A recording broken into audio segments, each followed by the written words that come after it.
Good morning students. आज हम संशोधन प्रविष्टि से संबंधित या समायोजन प्रविष्टि से संबंधित एक प्रश्न करेंगे जो साझेदारी फर्मों का लेखांकन आधारभूत सिद्धांत इस पाठ में से लिया गया है। इम्पोर्टेंट प्रश्न है, उसमें ठीक से ध्यान दोगे। प्रश्न में दिया गया है अंजू, मंजू, ममता ये 3 साझेदार है। उनकी स्थिर पूंजी है 10,000, 8,000 एवं 6,000 रुपया। साझेदारी संलेख के अनुसार पूंजी पर 5% वार्षिक दर से ब्याज दिया जाता है, लेकिन पिछले 3 वर्षों से ये ब्याज की प्रविष्टि नहीं की गई है और इन वर्षों में इनके लाभ विभाजन अनुपात भी अलग अलग है।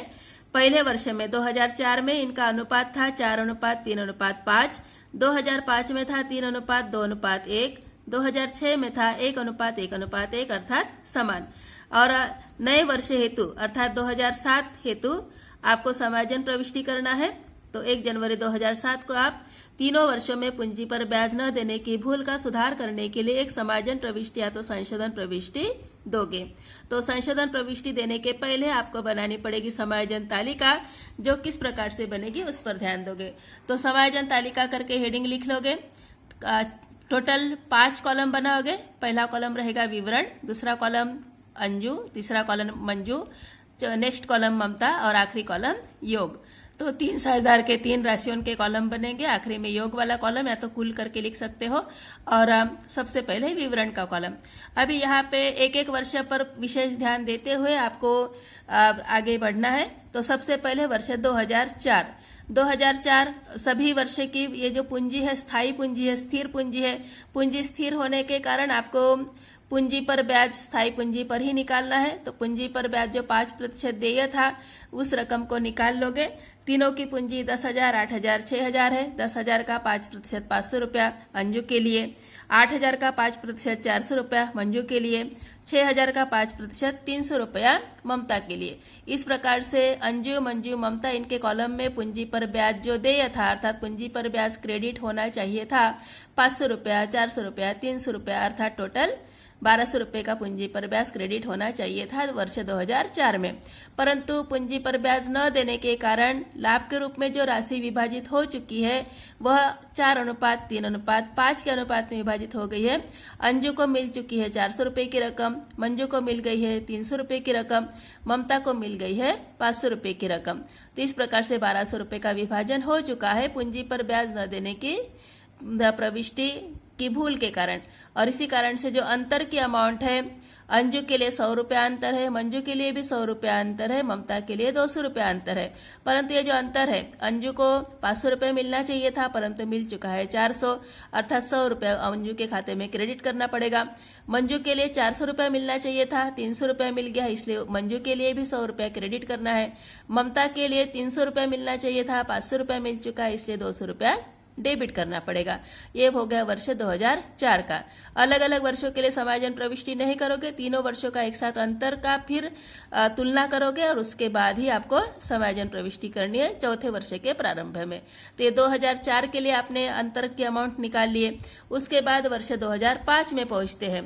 तो वर्ष 2005 में भी पूंजी पर ब्याज, पूंजी तो स्थायी है, पूंजी पर ब्याज क्रेडिट होना चाहिए था वही 500 रुपया, 400 रुपया, 300 रुपया, ऐसे 3 साझेदारों के लिए अर्थात कुल 1,200 रुपया। और लाभ के रूप में क्रेडिट हो चुकी रकम जो है वह अनुपात है 3:2:1 अर्थात अंजू के लिए 600 रुपया, मंजू के लिए 400 रुपया, ममता के लिए 200 रुपया। इस प्रकार से 1,200 रुपये का विभाजन करेंगे।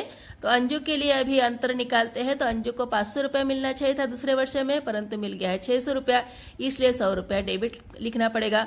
मंजू के लिए 400 रुपया मिलना चाहिए था, 400 रुपया ही मिल गया है, इसलिए मंजू पर कोई प्रभाव नहीं है इस वर्ष में। और ममता के लिए 300 रुपया मिलना चाहिए था परंतु 200 रुपया मिल चुका है, इसलिए 100 रुपया ममता के लिए क्रेडिट करेंगे। तो ये हो गया दूसरे वर्ष का अंतर। फिर तीसरे वर्ष पर ध्यान देते हैं। तीसरे वर्ष में भी पूंजी पर ब्याज के रूप में वही 5% के दर से 500 रुपया, 400 रुपया, 300 रुपया क्रेडिट होना चाहिए था, परंतु लाभ यहाँ पे लाभ का अनुपात समान है। लाभ के रूप में क्रेडिट हो चुकी जो अमाउंट है 1:1:1 मतलब कि 1/3 अमाउंट तीनों के लिए रहेगी। 1,200 का 1/3, 400, 400, 400 तीनों के कॉलम में आप लिखोगे और फिर अंतर निकालोगे। तो अंतर के लिए 500 रुपया अंजू के लिए मिलना चाहिए था परंतु मिल चुका है 400, इसलिए 100 रुपया क्रेडिट होगा। मंजू के लिए 400 रुपया मिलना चाहिए था और मिल भी गया है 400 रुपया, इसलिए मंजू पर कोई प्रभाव नहीं पड़ेगा।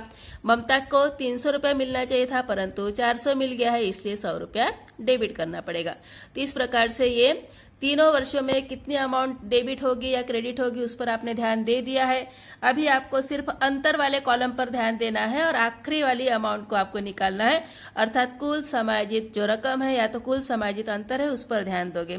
तो अंजू के लिए अगर ध्यान देते हो आप तो पहले वर्ष में 100 रुपया क्रेडिट हो गया है, दूसरे वर्ष में 100 रुपया डेबिट हो गया है, तीसरे वर्ष में 100 रुपया क्रेडिट हो गया है, अर्थात 2 बार क्रेडिट है 100 रुपया, मतलब कि 200 क्रेडिट हो गया और 100 डेबिट हो गया है। तो 200 में से 100 घटाते हैं तो 100 रुपया रहेगा और वह रहेगा क्रेडिट रकम, 100 रुपया क्रेडिट रहेगी ये अंजू के लिए। उसके बाद मंजू के लिए पहले वर्ष में 100 रुपया क्रेडिट है, दूसरे वर्ष में कोई प्रभाव नहीं, तीसरे वर्ष में भी कोई प्रभाव नहीं, अर्थात इसका क्रेडिट पक्ष बड़ा है, 100 रुपया मंजू के लिए भी क्रेडिट होगा। फिर उसके बाद ममता के लिए पहले वर्ष में 200 रुपया डेबिट था, दूसरे वर्ष में 100 रुपया क्रेडिट था, तीसरे वर्ष में 100 रुपया डेबिट था। अब यहाँ पे डेबिट 2 बार है, पहले वर्ष के 200 रुपये डेबिट और तीसरे वर्ष के 100 रुपये डेबिट, मतलब कि टोटल 300 रुपया डेबिट हो गया। 300 में से 100 रुपया क्रेडिट घटा हो गए, मतलब कि 200 रुपया डेबिट हो गया, डेबिट पक्ष बड़ा है तो डेबिट 200 रुपया। इस टाइप से ममता के खाते में 200 रुपया डेबिट हो गया। अभी इसी के लिए ही आपको बनानी है संशोधन प्रविष्टि, जो रहेगी ऊपर हेडिंग लिख लोगे, प्रविष्टि उनके कॉलम तैयार करोगे, समायोजन या संशोधन प्रविष्टि करके लिखोगे और जो अंतर की रकम आपने लिखी है उसी अंतर पर ध्यान देते हुए अभी आपको एक समायोजन प्रविष्टि करनी है। ममता डेबिट हो चुकी थी इसलिए ममता का चालू खाता डेबिट लिखना पड़ेगा। जब पूंजी स्थायी रहती है तो चालू खाते में ही सभी समायोजन किए जाते हैं और इसीलिए पूंजी खाता ना लिखोगे बल्कि क्या लिखोगे, चालू खाता लिखोगे। ममता का चालू खाता डेबिट, तो यहाँ पे ममता's current account debit, partners current account यहाँ पे प्रभावित होगा और इसलिए ममता का चालू खाता डेबिट करोगे, अंजू और मंजू के चालू खाते से करके लिखोगे, अंजू के चालू खाते से, मंजू के चालू खाते से। तो ममता के चालू खाते के डेबिट में 200 रुपया लिखोगे, अंजू के चालू खाते के क्रेडिट में 100 रुपया लिखोगे, मंजू के चालू खाते के क्रेडिट में 100 रुपया लिखोगे और इस प्रकार से दोनों पक्षों का योग 200 रुपया आएगा।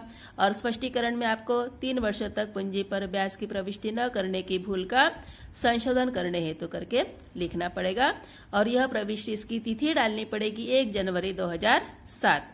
तो इस प्रकार से ये प्रश्न है। तो आशा करते हैं प्रश्न आपको समझ में आ गया होगा। ठीक ढंग से प्रैक्टिस करना है और ये साझेदारी फर्म का लेखांकन के आधारभूत सिद्धांत पर विशेष ध्यान देके अलग अलग पद्धति वाले प्रश्नों पर विशेष अध्ययन करना है।